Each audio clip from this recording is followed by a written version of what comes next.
los color rojo tienen un descuento del 40% en alimentos en el restaurante. Les aviso, los verdes pues sabemos que tenemos alimentos pagados, también fue con su respectivo descuento. Los de brazalete rojo tienen un 40% de descuento en el restaurante, porque ya que ahorita que termine la última conferencia del día de hoy, pues pasen ustedes a comer. Es delicioso, y no es por echarle porras aquí, Xcaret, pero es la verdad.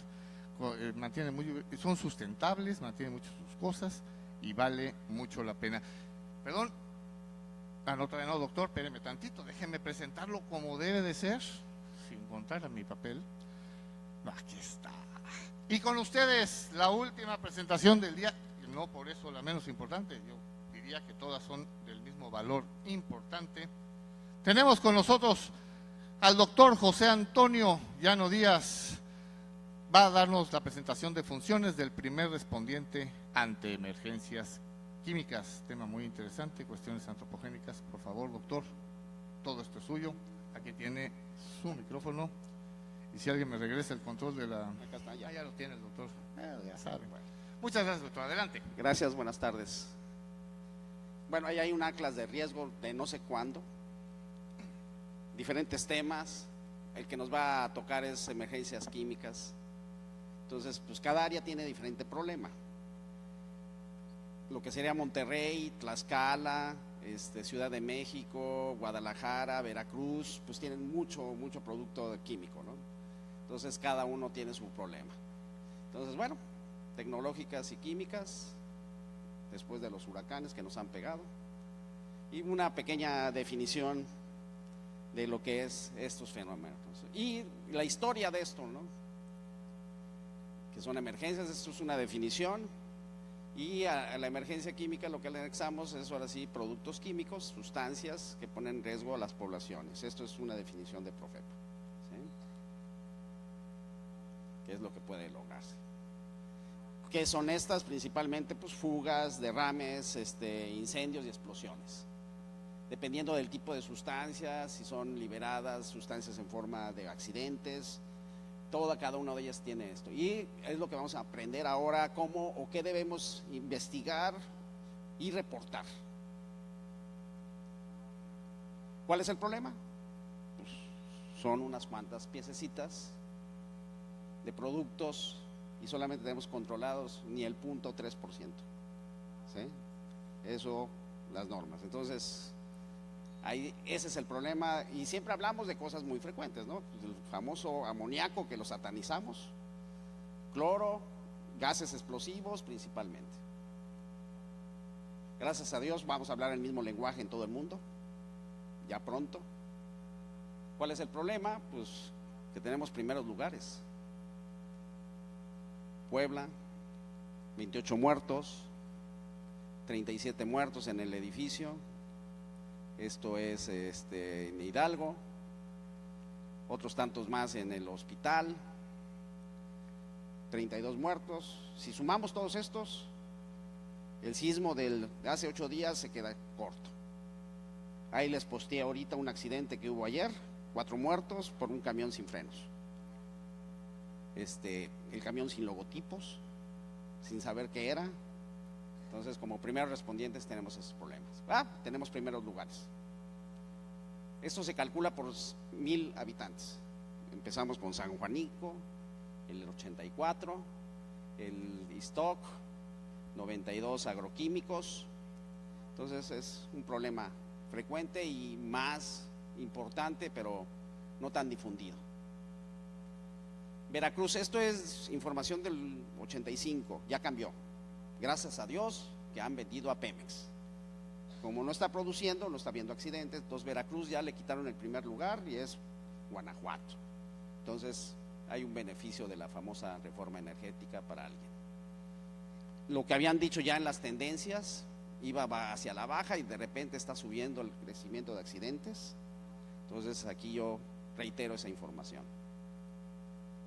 Estos eran los primeros lugares en el 2015, han cambiado un poco, pero si ven, están muy regionalizados la problemática, ¿no? Estuve alguna vez en Banco de México, tiene una casa de dinero ahí en Banco de México, en la Podaca, y contaron cuántos camiones pasaban nada más por esa carretera en una hora. para saber en dónde iban a poner la puerta para salir una evacuación si hubiera un accidente en la carretera. Y hablaron de 1000 camiones con sustancias químicas recorriendo las carreteras. Ese es un problema importante. Un poco más de esa información. Ahora nos vamos a enfocar pues, a lo más frecuente. Todos son derivados del petróleo. Por aquí aparece el amoníaco, polvos explosivos, aceites, y de ahí para abajo 62 más sustancias. Esos son los más frecuentes. ¿Qué es lo que tenemos que buscar? Eso es como primer respondiente. Si tenemos un atlas de riesgo de HAZMAC, pues nos va a ayudar, ¿no? Por tipo de industria, qué tipo de gas es o qué sustancias usan para el proceso. ¿Qué son los principales problemas? ¿Por qué doy esto como primer respondiente, no? Porque a veces los primeros respondientes trabajamos en una industria o somos gente voluntariada en donde podemos hablar, ¿no? Entonces, principalmente son derrames en el área industrial, factores provocados por accidentes, mangueras principalmente es el problema, que de ahí derivan a muertos, lesionados, explosiones o otras problemáticas, ¿no? El papel del primer respondiente, voy a avanzar un poquito rápido en esto. Principalmente lo que debe hacer un primer respondiente es cuidarse a ellos. Alguna vez se los he dicho a los federales: no se paren al lado, ese ya es cliente, no se va a ir, mejor distánciense y vean los 4 números que trae su placa. Y después me comentan: oye, ¿y si no es esa sustancia porque los cambian, porque se roban los camiones, porque son precursores de drogas? Ese es otro problema también para el primer respondiente, ¿no? Entonces no es nada más: oye, traí unos números, ya leí mi librito, qué tengo que hacer, qué distancia y todo esto, sino, y si no es lo que están poniendo porque se los roban. Entonces siempre cuidarse uno, ¿sí? Entrar en forma segura, pararse lejos, traer binoculares si es posible para poderlo ver distante, descubrir principalmente el producto, ¿no?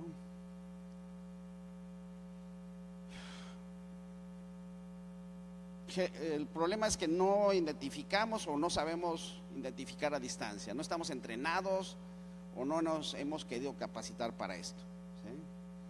Entonces la capacitación es importante. Un poquito, este es el librito que tenemos que traer todos, se lo pueden exigir a los camiones, y ahí esta es la Biblia. Esta Biblia, como no la tenemos, bueno, esto era una cosa interesante. Estas son reglas básicas, no son estándares, porque no es lo mismo una fuga de cloro que una de sosa. Entonces, bueno, si es una fuga menor, menos de 50 metros ponerse a distancia.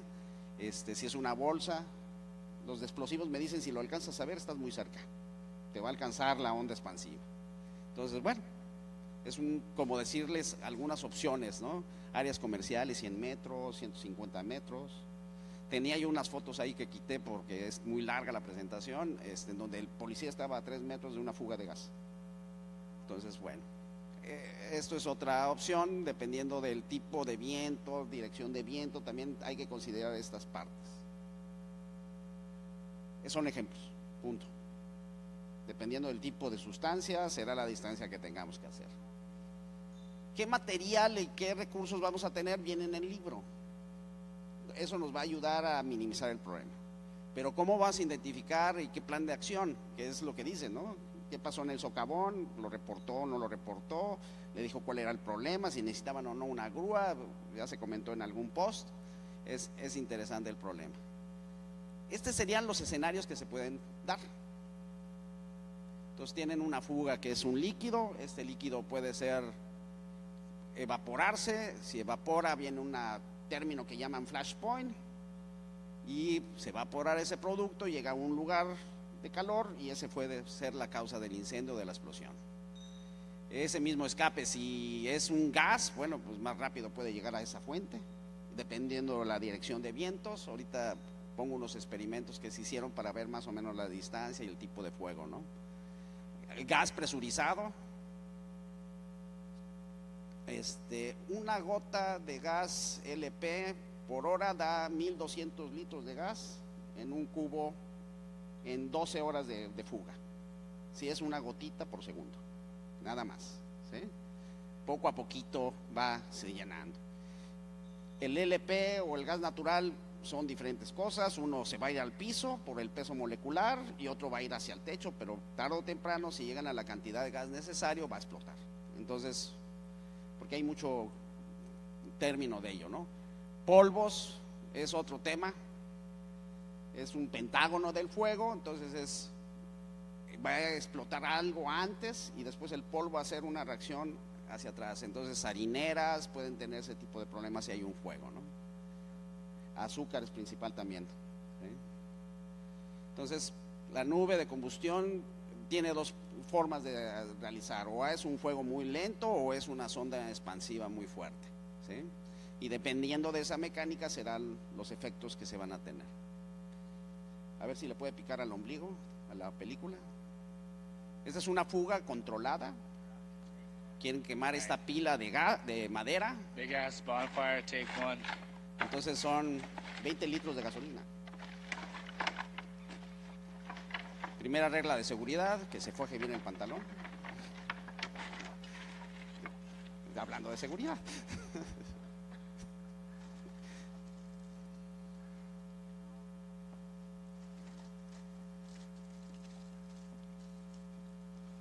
No sabemos la temperatura ambiente. Eso va a ser un factor de la dispersión del gas. Unless it's Donnie's home. ¿Sí? ¿Sí? Si es en Estados Unidos y puede ser en Texas, pues puede haber hasta 40 grados centígrados. Ni una gota más. That's a big ass 5-gallon worth, boys.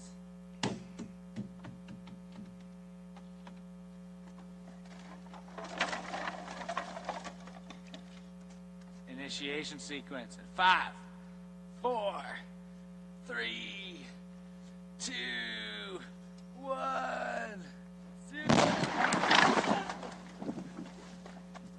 You okay?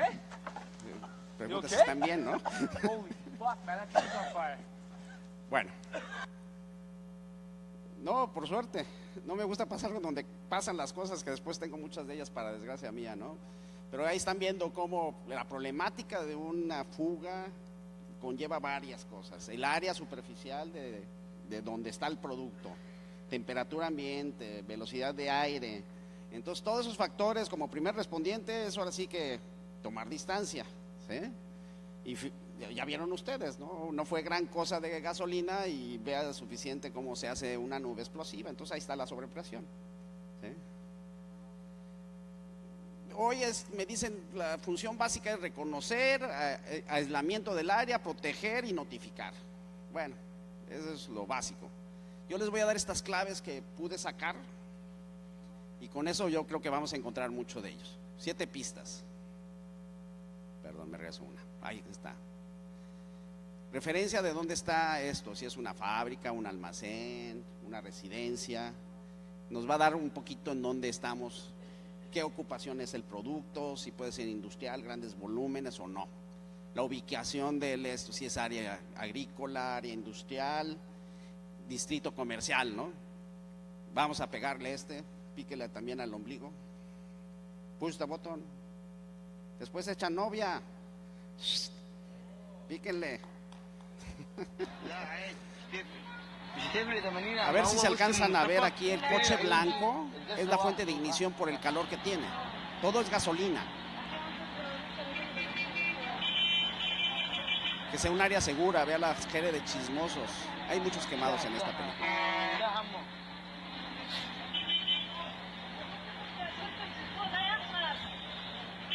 2, 3 personas que tienen inteligencia y se separan. ¿Sí? Y este es el otro tipo de situación de fuego, ¿no? ¿Sí? Vamos a cambiar.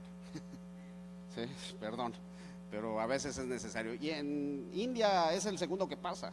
El otro fue en una carretera hace 6 meses, robando la gasolina, 20 y tantos muertos. Entonces, es el segundo tipo de fuego. Entonces la distancia es importante. ¿Ves? La sociedad civil que dice, oye, esto es gasolina. O los guachicoleros, lo estamos viviendo aquí, no es ciencia ficción que podemos ir o tengamos que irnos mucho más lejos, ¿no?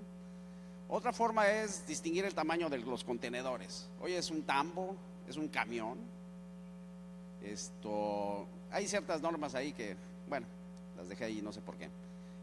Color de los cilindros. Por eso debemos estar bien entrenados. El que no lee no avanza, ¿sí? Entonces, oye, es un cilindro blanco, o es azul, o es amarillo. Entonces eso nos va a dar referencia de qué está pasando. Las marcas ahora nuevas, ¿sí? Hay que empezarnos a familiarizar con estos nuevos. Ya el rombo, la NFPA 704, goodbye, ya viene la nueva normatividad. Pero si ven, tiene cierta lógica, sigue siendo el color rojo en alerta. Es explosivo, puede ser presión, puede ser un explosivo bajo presión, o puede ser un explosivo en polvo, ¿sí? Entonces sigue habiendo cierta lógica en ello, ¿no? Y aquí es a donde viene el chiste, ¿no? 50% de los materiales peligrosos se transportan en auto, en camión o en tren. Generalmente nunca se señalizan, ¿sí? Entonces ese es el problema del primer respondiente, ¿sí? Y esto, pues bueno, bye bye. Ahora es toda esta nueva mnemotecnia o pictogramas nuevos que tenemos que hacer.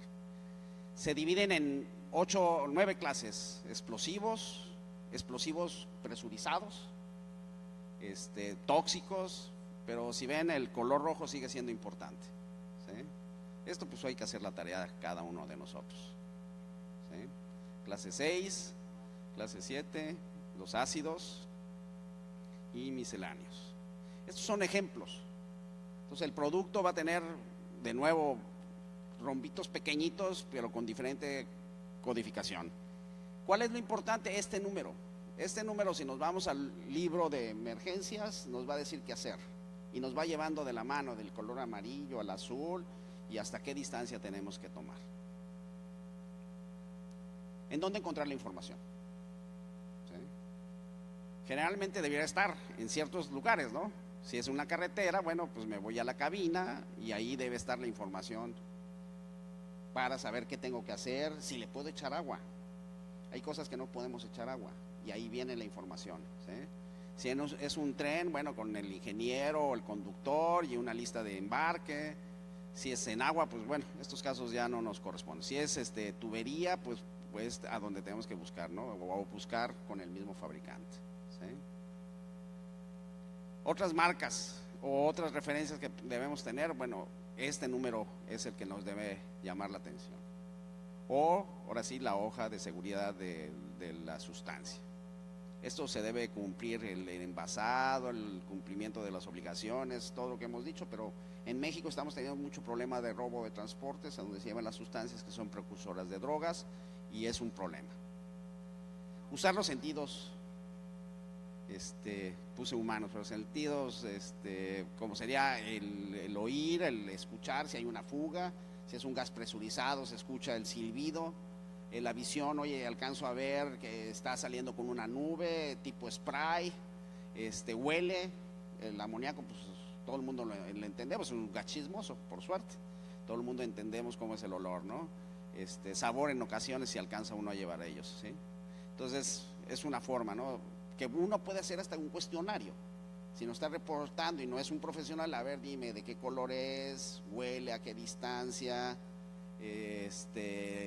algún aroma, está a favor del viento o al en contra. Entonces también tenemos que ayudarnos de herramientas, de cuestionarios para poder tener oportunidades de saber qué mandar en esa zona, ¿sí? Como decía, los sentidos, cómo está, si huele o no huele, si hay fuego o no hay fuego. Y estos son los experimentos que se han hecho. En 2006 se hicieron experimentos y se pusieron sensores en todas estas áreas para saber el tipo de fuego. Aquí es lo que me interesa, saber que también la gente pueda preguntar, oye, ¿es un tipo flash, nube de fuego, está en pluma? ¿Qué tipo de fuego, no? Para que nos tengamos más información, o si estamos nosotros presentes, poder responder, oye, es en pluma, entonces es un área presurizada. Entonces todos estos puntitos son sensores. Y después lo prendieron. Y de ahí va generando el fuego, cómo se va generando. Entonces este es un fuego que todo se hizo con gas LP. y se prendió a distancia y van viendo el tipo de fuego que se va generando. Esa es otra diapositiva de ello. Y aquí están toda la problemática, ¿no? El 40% son fugas de gas, crudo, gasolina, bueno, aquí no apareció el amoníaco, pero son principalmente un estudio de información estadística, ¿no? Todos estos pueden cambiar de posición o pueden cambiar de si es una fuga y cambiarse a hacer un fuego, dependiendo todo de cómo está ocurriendo la fuga, las direcciones viento, cambio de aires, todo esto son influenciables en ello, ¿no? Entonces, el monitorear el viento, si está entrando en un área, pues siempre saber para dónde correr, que no nos alcance la nube o que vaya atrás de nosotros la nube, ¿sí? Factores de riesgo, bueno, que entra la persona porque quiere hacer alguna cosa, son héroes, falta de conocimiento de productos, el exceso de confianza. Toda la vida lo he hecho así y nunca ha habido ningún accidente. Salvar a un compañero es lo primero que nos critican. Oye, ¿vas a pasar por encima de una persona? Sí, mi prioridad máxima es cerrar la válvula, no es recuperar lesionados. La persona de hazmat va a entrar a cerrar la válvula y después, si le da tiempo y tiene aire, podrá jalar un lesionado, pero tienen sus prioridades, ¿no? Esto ha pasado mucho, espacios confinados, que entra el tío, la mamá, el papá y llega uno de protección civil y también se mete y el soldado dice no, que se meta a su abuela, yo ya no, hay 4 muertos adentro. Entonces eso, muy frecuentemente espacios confinados. ¿Qué gases son? Bueno, esto es más bien del nivel de explosividad. Espero que todo el mundo haya visto un explosímetro o haya podido trabajar con uno de ellos. Si ven, cada gas tiene diferente LEL, es límite inferior de explosividad, que es a donde trabajan los sensores, ¿sí? Miren, hasta el monóxido de carbono. Entonces las cerveceras hay que pedirles también sensores de CO2, ¿sí? Entonces, bueno, óxido de etileno principalmente, hospitales usan óxido de etileno a veces para esterilizar. Bueno, el sulfídrico pues ya sabemos que huele a huevo podrido y va cambiando, pero también es explosivo. Si ven, todos tienen un nivel de explosividad. Sí, si no tienes esa opción, ¿no? ¿Cómo se mide todo esto de la explosividad? Bueno, todo se le llama límite inferior de explosividad y lo que hacen es trabajar en ese rango, que es antes de que haya suficiente oxígeno. Puede haber una chispa, pero a veces explota y no explota, y es lo que en donde trabajan ellos. Y tiene 2 niveles de alarma los explosímetros, una alarma 1 que va del 0 al 10 al 20% del LEL y una alarma 2 que es hasta el 40%. Esto es ajustable dependiendo del tipo de gas. ¿Qué es lo importante? Hablamos mucho de la gente de grupos de ayuda mutua, pero no es lo mismo que yo tenga un explosímetro calibrado con metano y metre un área donde hay tolueno. Si recordamos, bueno, aquí no está el tolueno, pero en un área que tenga acetona y yo estoy calibrado con metano, vean la diferencia. Entonces tengo que multiplicarlo, lo que esté leyendo mi explosímetro, aunque vaya con el vecino, por 2, ¿sí? Entonces es importante en estos equipos de ayuda mutua que también se pasen esta información para saber cómo leer. Ahora lo que están haciendo las empresas es que no quieren entrar. Te presto mis trajes de bombero, mis autónomos, yo no entro, porque ha habido accidentes y después no se han tomado responsabilidades. Pero sí saber cómo leer el explosímetro en áreas industriales, ¿sí?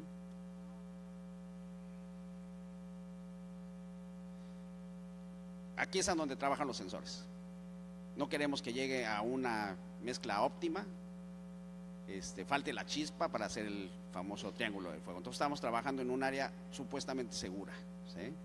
Y esto es donde trabajan los sensores. Aquí no va a haber suficiente oxígeno, a pesar de que pueda haber mucho gas explosivo, pero si no hay oxígeno, el triángulo no se genera.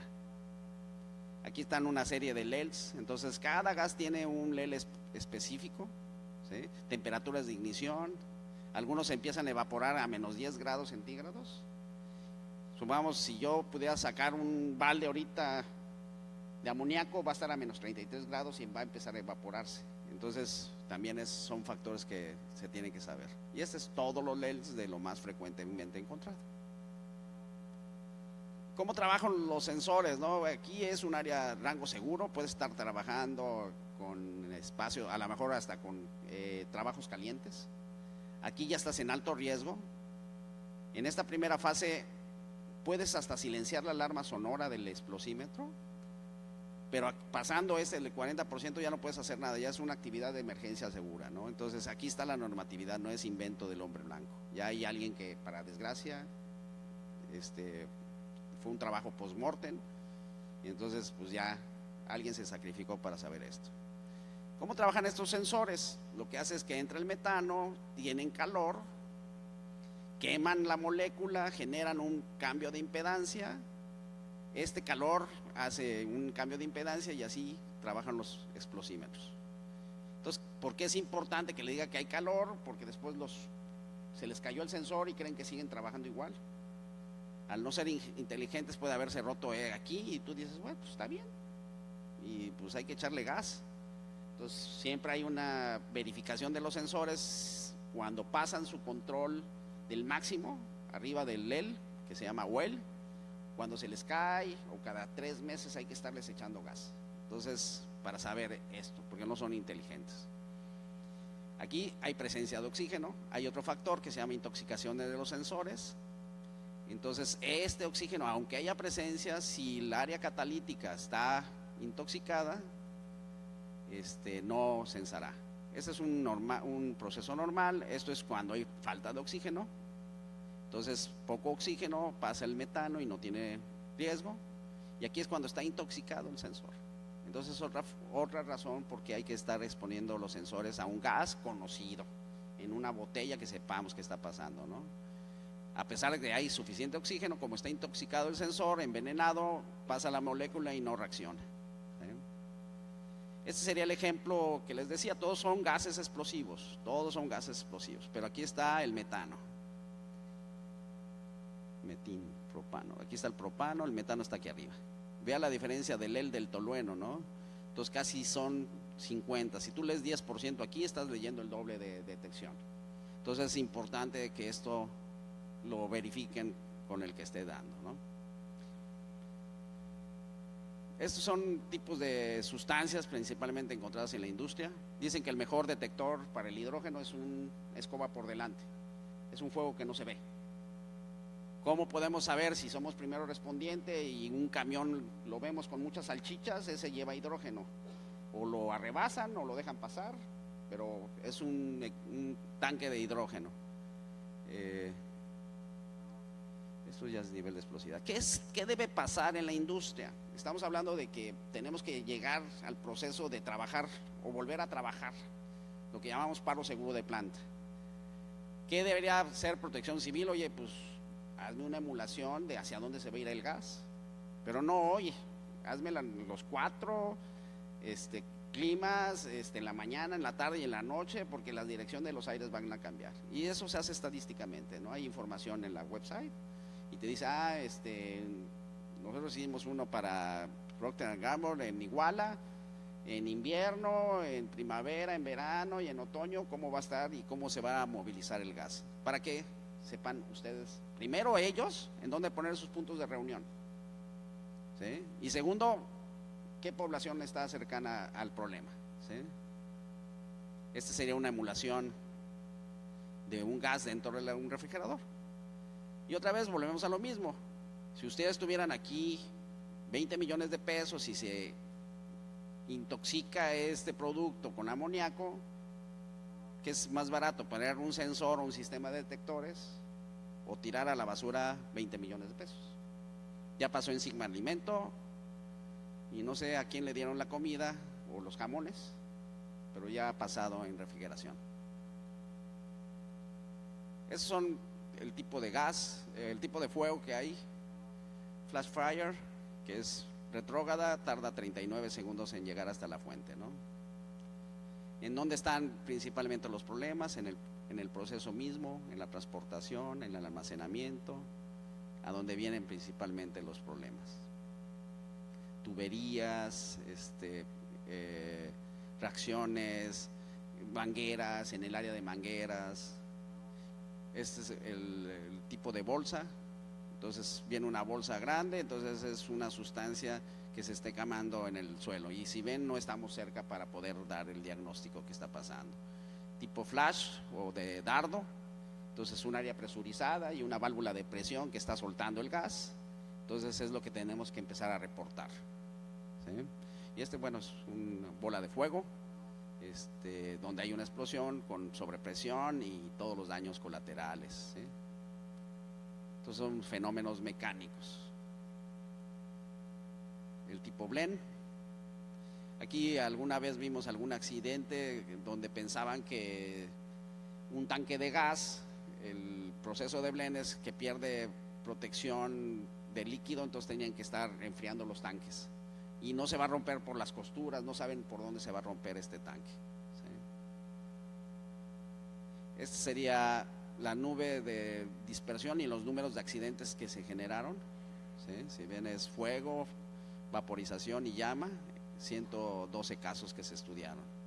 Y fuego con explosión, 39 casos. En fin, este es nuevamente el estudio de los sensores donde se pudieron afectar y cómo regresó el fuego. Y hay sistemas ya wireless que pueden tener todo este sistema de paro de emergencia, ya sea por cualquier tipo, mandarlo a un sistema central y retransmitirlo. Algo se está haciendo en Iztapalapa con el sistema de alertamiento, donde con los mismos relevadores del sistema de alertamiento regresar la información a la autoridad y decirle: tengo una fuga de amoníaco. Entonces los sensores alarman localmente, vía remota se conectan a un alertamiento sísmico dentro de la misma planta y ya le puede decir en dónde está el proceso, ¿sí? Esa sería otra forma de verlo ya en el área específica del fuego. Entonces ya ahí la tecnología es: ¿cuánto me costaría que mi planta dejara de trabajar 3 minutos, llegue la gente de protección civil, se cree el trabajo, Profepa, y me quieran que hasta me lave los dientes, pinta la rayita, el bote de basura, con hacer algo preventivo, ¿sí? Gracias por su tiempo.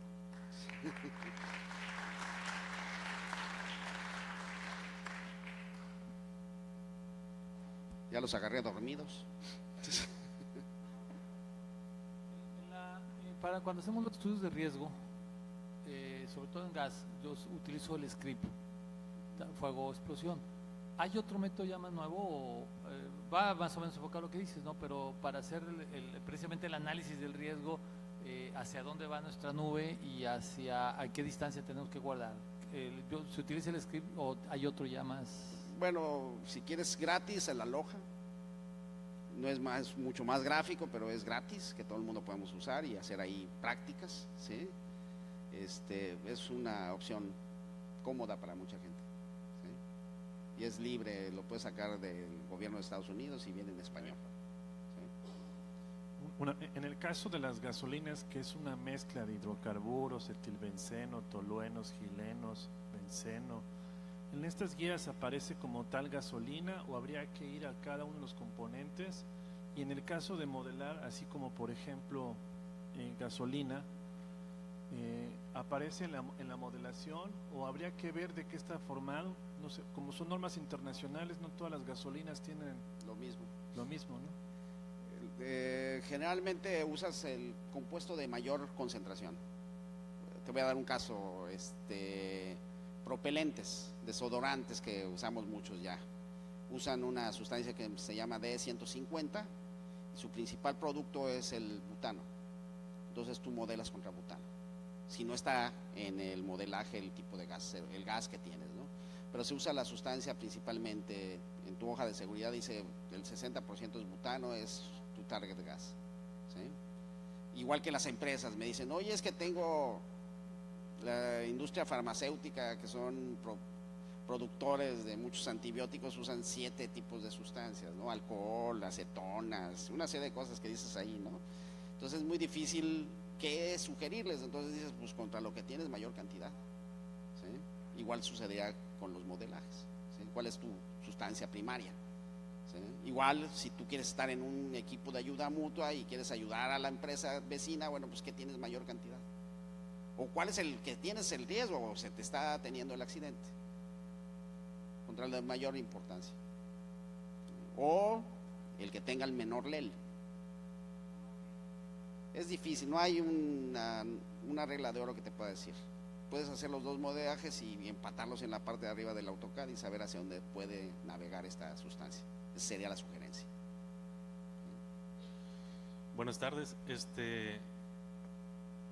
En mi experiencia en el estado de Tabasco como paramédico nos ha tocado atender varios escenarios, varios accidentes de volcadura de camiones de combustible, de diésel y de gasolina. La pregunta va enfocada: ¿qué acciones se han implementado desde prácticamente, vamos específico, del 2000 a la fecha para capacitar y preparar a la gente? Porque durante ese periodo han habido accidentes, uno de ellos trágico. Aquí hay un personal de protección civil de Tabasco, no va a dejar mentir, una volcadura de diésel que lamentablemente cayó en una zona residencial y las personas que ahí habitaban en la madrugada fallecieron. No fallecieron por el incendio, sino por los vapores y los humos que generó el combustible, el diésel. Por su componente era difícil apagarlo. Protección Civil tuvo problemas para sofocar ese incendio. De ahí notamos que había mucha carencia sobre todo del tener el equipo necesario y adecuado para atender y sofocar como primer respondiente y efectivamente ese tipo de incendios. Y el otro es en volcadura también de una pipa de gasolina normal. Siempre encontramos, vamos a decirlo, a seguridad pública, propio de seguridad pública, encima de los camiones, cercano a los camiones, teniendo a la gente alrededor, y no las delimitaba o la aislaba del lugar. Obviamente la pregunta es, ¿no se le difundía lo que es la guía CETIC o la guía de materiales peligrosos, respuesta de emergencia de materiales peligrosos? Y en otro volcadura de diésel que también me tocó en la avenida Luis Donaldo Colosio, en Las Gaviotas, de allá de Tabasco, se vuelca un camión de diésel y la gente con cubetas, hasta le salió en el periódico, con las cubetas jalando el diésel para su consumo personal, pero exponiéndose a riesgo, y también la autoridad no hubo la delimitación de dicha área. Y simplemente va enfocado a eso, las acciones que se han emprendido a partir, vamos, yo lo digo desde el 2000 a la fecha. ¿Cuáles son los que se ha emprendido en este tiempo? Generalmente tú como primer respondiente lo que traes es agua en el camión de bomberos. Tendrías que tener espuma. Lo que hace el agua es barrer ese gas o esa gasolina y haces una área más extensa. Pasó como lo de Coajimalpa, el hospital. Para desgracia no tenía que haber hecho nada, pero seguían metiendo. Cuando metieron las mangueras y el agua, se disipó el gas que estaba como nube, era una nata, y explotó. Deben haber, desalójate 1 kilómetro a la redonda y déjalo que se evapore. Pero siempre somos reactivos por falta de información, creo yo. Y eso pasó en Coajimalpa y es un caso similar a lo que dices. Hace 25 años en la Reynosa, Tamaulipas, amoníaco, y llegaron a echar agua y también hubo otro daño de eso. Yo creo que nos estamos profesionalizando más, necesitamos trabajar más en ello, pero sí no tenemos los elementos para atacar ciertos siniestros. A lo mejor dejarlo que se queme, ¿no? Hubo una explosión en China hace 2 años y medio, que primero era un fuego, pero el problema era que los vecinos tenían cianhídrico. Entonces vino una explosión secundaria por quemar, echarle agua al cianhídrico, y hubo una explosión bárbara, fue muy sonada, ¿no? Entonces eso es falta de conocimiento de qué estás transportando, hojas de seguridad, hay mucho que tenemos que hacer en ello, ¿sí? Pero ahí sería espuma, tienes que atacar con espuma, ¿sí? Hola, ¿qué tal? Buenas tardes. Mi pregunta va enfocada a los sensores. Estos sensores que miden, no sé, 500 tipos de gas diferentes, ¿no? Que se utilizan mucho para esta cuestión de alertamiento. ¿Están calibrados con los LEL que nos acaba de mencionar? Porque si no es así, o sea, si nada más detectan el gas, ¿cómo se puede emitir una alerta únicamente con la pura detección? Cuando hablo de un sensor catalítico, puedes quemar hasta amoníaco. El chiste es que tú sepas el LEL con el gas que está calibrado el sensor. Entonces un certificado de calibración te va a decir, usamos metano o propano, y de ahí extrapolarlo a tu explosividad contra ese gas. Ahí tienes resueltos 270 gases. Después otros gases que se manejan son los de aceleración de partículas o PID. Esos son un poco más exactos y traen una librería de 150 gases, ¿sí? Serían los frecuentes. Ya los demás sensores ya son específicos, ¿no? Solo más para amoníaco o solo para cloro, pero es dependiendo qué aplicación estés manejando o qué tipo de tecnología estás usando, ¿sí? Sería así a rangos datos esto, ¿no? ¿Sí? Entonces, cloro, amoníaco, hidrógeno, aunque no son derivados del petróleo, un sensor catalítico te los detecta, ¿sí? Doctor, una pregunta. Me queda claro que gran parte de estas reacciones hacia las emergencias como tal, muchas veces se atacan más por una forma derivada del desconocimiento que de una forma técnica o científica en su caso. ¿Cuál sería la propuesta puntual para evitar que por una mala atención se magnifique o se generen mayores condiciones riesgosas y después se generen en siniestros? Me parece que el tema debe ser una adecuada capacitación y en los cuerpos de emergencia y de reacción. Parte importante para los cuerpos de bomberos es profesionalizarlos. O sea, yo creo que debemos también escalar a tener bomberos profesionales de verdad, que no nada más avienten agua, sino que sepan identificar el conocimiento técnico. Pero ¿cuál sería su propuesta, doctor? Hay un fabricante de tubos colorimétricos, que no quiero decir, Traeger, tiene un sistema HAZMAC. Entonces, tienes 15 tubos colorimétricos en donde te da lo transportable más frecuente. Entonces, en cuestión de 5 minutos tú sabes qué puedes hacer o qué no debes hacer. Dejar que se queme solo, o echarle agua o no echarle el agua, o qué distancia. Pero es un kit HAZMAC con tubos colorimétricos. En 5 minutos tú ya tienes una visión un poquito más exacta de qué puede estar pasando. Eso es una opción técnica. Pero no solamente durante la emergencia. Ahí van los peritos y se meten como caballos locos a meterse en broncas, ¿sí? Tienen que también desclasificar el área con este tipo de productos para decir, oye, ya es un área segura, ya pueden entrar los peritos a sacar información de qué fue lo que pasó. Entonces es una tecnología que puedes usar antes y después del proceso para asegurar lo que decíamos del primer respondiente, es la vida de uno, ¿no? ¿Sí? Esa sería la opción más accesible y que está en el mercado, que no es invento del hombre blanco, nada más es tener los recursos, profesionalizarnos. Estos tubos colorimétricos duran 2 años sin usarse, entonces tienes un proceso que puede ser útil. Yo creo que es la mejor opción, ¿sí? Buenas tardes. Más que pregunta, es un comentario acerca de lo que por ahí preguntó el compañero de Tabasco. Soy el inspector jefe Hugo Hernández de Protección Civil del Estado, Bomberos de Tabasco. En referente a las cuestiones, los problemitas que hemos tenido en cuanto a las cuestiones de los derrames de combustible, accidentes automovilísticos, más que nada camiones que transportan combustible y derrames por rapiña en ductos. Desafortunadamente el mayor problema que hemos tenido es por la falta de cultura de la misma ciudadanía. Se difunde la información e incluso en el lugar de los hechos donde se han suscitado los accidentes, la gente no hace caso ni al mismo ejército que está acordonando la zona, ni a seguridad física de Pemex, ni a seguridad pública. Definitivamente ahora sí que lo que hace muchas veces el ejército a abrirse, porque inclusive hasta han querido llegar a golpear al mismo personal de seguridad con tal de llevarse el combustible para venderlo más adelante.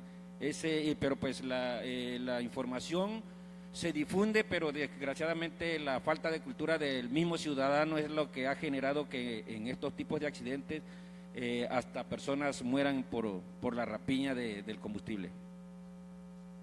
Es un problema grave, pero yo les digo a veces que yo soy médico de profesión y ahora estoy en emergencias, ¿no? La perra hambre y la madre necesidad hace cosas esas locuras que está usted comentando, ¿no? Contra eso es muy difícil. Tú como primer respondiente, pues yo ya les dije, ahora sí que rescatistas primero y niños, ¿no? Porque después la gente es sumamente incongruente, ¿no? Con lo que debe hacer y con el riesgo que está tomando, que a lo mejor ni lo saben, pero es muy difícil de qué hacer con ello, ¿no?